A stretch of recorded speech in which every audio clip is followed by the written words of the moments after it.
ഇവിടെ തങ്ങൾ പറഞ്ഞു കഴിഞ്ഞ 10 വർഷമായിട്ട് കേരളത്തിലെ യുവാക്കളെ സംബന്ധിച്ചിടത്തോളം ഒരു പരിഗണനയും കൊടുക്കാത്തൊരു സർക്കാരാണ് കേരളം ഭരിച്ചുകൊണ്ടിരിക്കുന്നത്.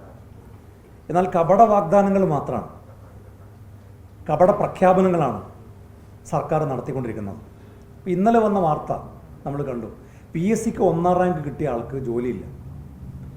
4 കാറ്റഗറിയിൽപ്പെട്ട 1ാം റാങ്ക് കിട്ടിയ ആളുകൾക്ക് പോലും ജോലി കിട്ടാത്ത ഒരു കേരളമായി നമ്മുടെ സംസ്ഥാനം മാറുമ്പോഴാണ് ഇന്ത്യയിൽ ഏറ്റവും കൂടുതൽ PSCക്ക് ജോലി കൊടുത്ത സർക്കാർ ഞങ്ങളാണ് എന്ന അവകാശവാദം ഉന്നയിക്കുന്നത്. ഇതിൻ്റെ ഒരു വൈരുദ്ധ്യം തന്നെ നമുക്ക് പരിശോധിച്ചാൽ ബോധ്യമാകുന്നത്, കേരളത്തിന് പുറത്തുള്ള പല സംസ്ഥാനങ്ങളിലും അവിടെ അപ്പോയിൻമെൻറ്റ് നടത്തുന്നത് വിവിധ ഡിപ്പാർട്ട്മെൻറ്റ് വഴിയാണ്. കേരളത്തിലെ എല്ലാ നിയമനങ്ങളും നടക്കുന്നത് PSC മുഖേനയാണ്. കേരളത്തിൻ്റെ പുറത്തുള്ള പല സംസ്ഥാനങ്ങളും എടുത്ത് പരിശോധിച്ചാൽ അവിടെ പോലീസിൽ വേറെ റിക്രൂട്ടിംഗ് ആണ്. അതുപോലെ സർക്കാരിന് തന്നെ മറ്റു പല ഡിപ്പാർട്ട്മെൻറ്റുകളിലും വേറെ റിക്രൂട്ടിംഗ് ഏജൻസികളാണ്. കേരളത്തിൽ അതിനു പകരമായി എല്ലാ റിക്രൂട്ടിംഗ് നടത്തുന്നത് PSC വഴിയായതുകൊണ്ട് ആ സംസ്ഥാനങ്ങളിലെ PSC മാത്രം എടുത്ത് പരിശോധിച്ച് താരതമ്യം ചെയ്തിട്ടാണ് കേരളത്തിൽ വലിയ നിയമനം നടക്കുന്നു എന്ന അവകാശവാദം സർക്കാർ നടത്തുന്നത്.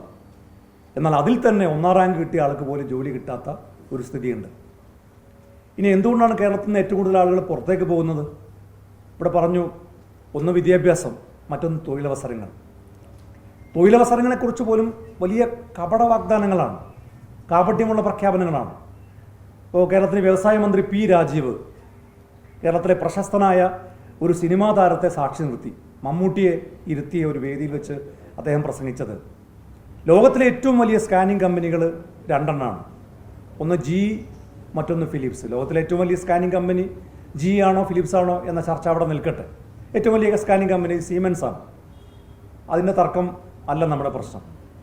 പക്ഷേ ഈ GE അതിൻ്റെ സ്കാനിങ് ഡിവൈസ് ഉൽപ്പാദിപ്പിക്കുന്നത് നമ്മുടെ കേരളത്തിൽ നിന്നാണ്. ആണെങ്കിൽ നല്ല കാര്യമാണ്, നമുക്കൊക്കെ അഭിമാനിക്കാനും സന്തോഷിക്കാനും കഴിയുന്ന ഒരു കാര്യമാണ്. അദ്ദേഹം പറയുന്നത്, ഈ ഡിവൈസ് ഇവിടുന്ന് നിർമ്മിക്കുന്നു, അമേരിക്കയിലേക്ക് കയറ്റുമതി ചെയ്യുന്നു, അമേരിക്കയിൽ നിന്ന് തലച്ചോറ് എന്ന് പറഞ്ഞാൽ സോഫ്റ്റ്വെയർ അതിനകത്ത് വെക്കുന്നു, ലോകത്തിൻ്റെ വിവിധ രാജ്യങ്ങളിലേക്ക് അമേരിക്കയിൽ നിന്ന് ഈ സ്കാനിങ് ഡിവൈസ് പോകുന്നു. കേരളമാണ് ഇത് ഉൽപ്പാദിപ്പിക്കുന്ന സംസ്ഥാനം.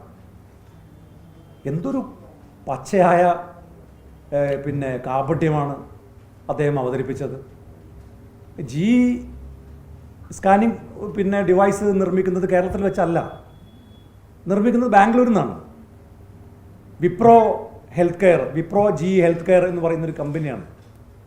ആ വിപ്രോ GE ഹെൽത്ത് കെയറിൻ്റെ ഒരു സ്ക്രൂവോ മറ്റോ എന്തോ ഒരു ഡിവൈസ്, ചെറിയൊരു ഡിവൈസ് കേരളത്തിൽ നിന്ന് എത്രയോ കാലമായി നിർമ്മിക്കുന്നുണ്ട്. അപ്പോൾ ഈ സ്കാനിങ് മെഷീൻ പൂർണ്ണമായും ഉൽപ്പാദിപ്പിക്കുന്നത് കേരളത്തിൽ നിന്നാണെന്നും അമേരിക്ക ആകെ ചെയ്യുന്നത് അതിൻ്റെ ഒരു സോഫ്റ്റ്വെയർ തലച്ചോറ് അതിനകത്ത് വെക്കൽ മാത്രമാണ് എന്നും ഇത്ര പ്രശസ്തരായ സിനിമാ താരങ്ങളെയൊക്കെ സാക്ഷി നിർത്തി പറയാൻ മാത്രമുള്ള ഒരു തൊലിക്കെട്ടി കേരളത്തിലെ വ്യവസായ മന്ത്രിക്കുണ്ട്. ഇതുപോലെയാണ് എല്ലാ കാര്യങ്ങളും. അദ്ദേഹം നേരത്തെ പ്രഖ്യാപിച്ചൊരു കാര്യം, ഓരോ വർഷവും 1 ലക്ഷം സംരംഭം കേരളത്തിലെ എല്ലാ മാധ്യമങ്ങളുടെയും 1ാമത്തെ പേജിൽ, പ്രിൻ്റ് മീഡിയകളുടെ 1ാമത്തെ പേജിൽ പരസ്യം കൊടുത്തു. P. രാജീവിൻ്റെ തലവെച്ചു, മുഖ്യമന്ത്രിയുടെ തലവെച്ചു ഒരു വലിയ പരസ്യമായിരുന്നു. 1ാമത്തെ പേജിൽ മുഴുവൻ പേജായിരുന്നു. ഈ സംരംഭങ്ങളുടെ ലിസ്റ്റ് ഞങ്ങൾ വിവരാവകാശ പ്രകാരം ചോദിച്ചു, തന്നില്ല. പിന്നെ ഞങ്ങളത് ലോക്കൽ ബോഡി കയ്യിൽ നിന്നും ഞങ്ങളത് ശേഖരിച്ചു. അത് നോക്കിയപ്പോൾ ഞെട്ടിപ്പോയത്, എത്രയോ വർഷങ്ങളായി കേരളത്തിൽ പ്രവർത്തിച്ചുകൊണ്ടിരിക്കുന്ന സ്ഥാപനങ്ങൾ അത് പുതുക്കാൻ വേണ്ടി, ലൈസൻസിന് പുതുക്കാൻ വേണ്ടി തദ്ദേശ സ്ഥാപനങ്ങൾ അപേക്ഷ കൊടുക്കുമ്പോൾ ആ ലൈസൻസ് പുതുക്കിയത് മുഴുവനും പുതിയ സംരംഭമായിട്ടാണ് സർക്കാർ അവകാശവാദമായി ഉന്നയിച്ചത്. ഇതാണ് കഴിഞ്ഞ 10 കൊല്ലമായി കേരളത്തിൽ നടന്നുകൊണ്ടിരിക്കുന്നത്. സർക്കാരിൻ്റെ ഇനീഷ്യേറ്റീവിൽ ഒരു പുതിയ സംരംഭം കേരളത്തിൽ കൊണ്ടുവരാൻ കഴിഞ്ഞ 10 കൊല്ലമായി സർക്കാരിന് സാധിച്ചില്ല എന്നുള്ളതാണ് വസ്തുത. ഈ വസ്തുത മറച്ചു വെച്ചുകൊണ്ടുള്ള പ്രചരണമാണ് സംസ്ഥാനത്തുടനീളം നടത്തിക്കൊണ്ടിരിക്കുന്നത്. ഇപ്പോൾ ഈ സിറ്റിസൺസ് റെസ്പോൺസ് എന്ന് പറഞ്ഞ് കോടിക്കണക്കിന് രൂപ ചെലവഴിച്ച് ജനങ്ങളുടെ അഭിപ്രായം ശേഖരിക്കുന്നു, പാർട്ടിയുടെ ഒരു പ്രവർത്തനമാക്കി. ഞങ്ങൾ അഭിപ്രായം ശേഖരിക്കുന്നത് എങ്ങനെയാണ്? ഞങ്ങളുടെ ഫണ്ട് ഉപയോഗിച്ചാണ്, പാർട്ടി ഫണ്ട് ഉപയോഗിച്ചാണ്. CPM എന്തിനാണ് സർക്കാർ ഫണ്ട് ഉപയോഗിച്ച് ഈ നാട്ടിലെ സാധാരണക്കാരൻ്റെ നികുതി പണം ഉപയോഗിച്ചുകൊണ്ട് ഒരു സർവേ നടത്തുന്നത്?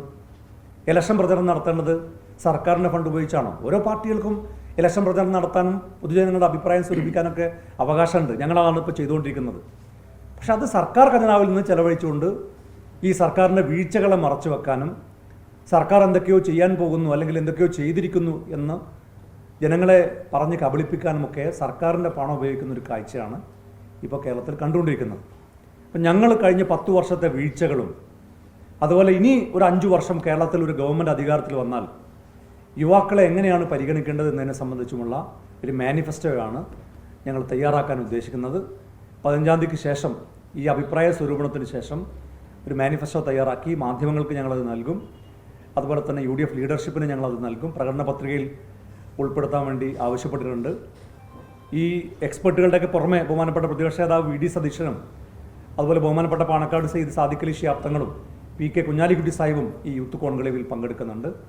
അവർക്ക് പുറമെയാണ് വിവിധ മേഖലകളിലെ എക്സ്പേർട്സും ഈ കോൺക്ലേവിൽ പങ്കെടുക്കുന്നത്. അപ്പോൾ ഈ യൂത്ത് സ്കാനും അതുപോലെ തന്നെ യൂത്ത് സ്കാനിൽ നിങ്ങളുടെയൊക്കെ അഭിപ്രായങ്ങൾ രേഖപ്പെടുത്തണമെന്ന് ഞങ്ങൾ അഭ്യർത്ഥിക്കുകയാണ്. അതോടൊപ്പം യൂത്ത് കോൺക്ലേവും പരമാവധി മാധ്യമ കവറേജ് നൽകി അതിനും പിന്തുണ നൽകണമെന്ന് ഈ അവസരത്തിൽ നിങ്ങളോട് അഭ്യർത്ഥിക്കുകയാണ്.